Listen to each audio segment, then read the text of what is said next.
Built into our brain and the autonomic nervous system is the ability to respond quickly to a dangerous situation. We are all familiar with this fight or flight mechanism and how it makes us suddenly more alert and prepares our body to confront a danger or flee from it. But when this fight or flight mechanism creates these changes in our body on a daily basis, in the absence of any real danger, the anxiety created can make it difficult or impossible to cope with everyday life. Many people suffer from this abnormality of the fight or flight response, and the resulting anxiety can take many forms. First, we will discuss the different types of anxiety and their signs and symptoms. The first type we will discuss is generalized anxiety disorder, or GAD. When excessive worry interferes with daily living on a regular basis, the patient can be said to have generalized anxiety disorder. Clinically, a person is considered to be suffering from GAD if anxiety interrupts her daily functioning during a majority of days over at least a 6-month period. The symptoms generally appear in clusters, and no two people present in exactly the same way. Symptoms may include excessive worry, restlessness, being easily fatigued, having difficulty concentrating, irritability, muscle tension, and sleep disturbances. Generalized anxiety usually revolves around a number of events or activities, like work or school, and the home and the job. The person is not able to cope with the daily life of these activities, or is just barely coping because of the anxiety. The essential feature of another form of anxiety known as panic disorder is recurrent panic attacks. A panic attack is marked by the sudden onset of intense fear. There is rarely any discernible cause for the panic, but the body's fight or flight mechanisms abruptly create all the sensations of great danger. So built into our brain is the ability to respond to fear. And the fight or flight mechanism includes a fast heart rate and a change in our breathing so that we will be ready with enough oxygen to run away. What happens with anxiety is that this is an abnormality of that mechanism.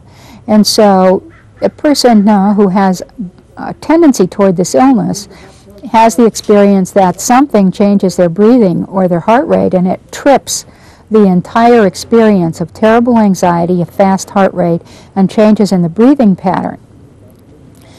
Since this is a necessary mechanism, we can never suppress it forever, and this is what makes panic attacks so interesting.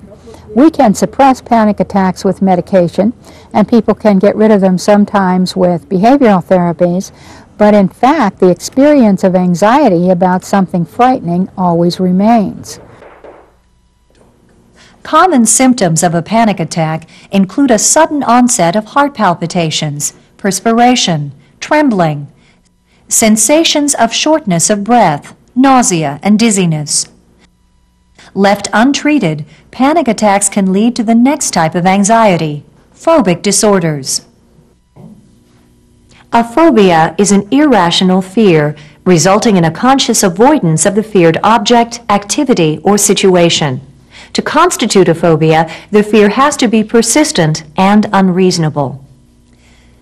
Some common phobias include abnormal fears of going outside, into public places, or agoraphobia, and fears directed at many other things or situations. Fear of strangers, animals, insects, germs, or any new situation. Whatever the item or situation that causes the fear, the phobic entity, anticipation of meeting it will elicit severe distress and anxiety.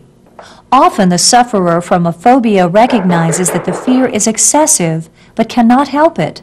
Phobic disorders can be very disruptive of daily activities and cause the person to retreat and hide in a place of safety.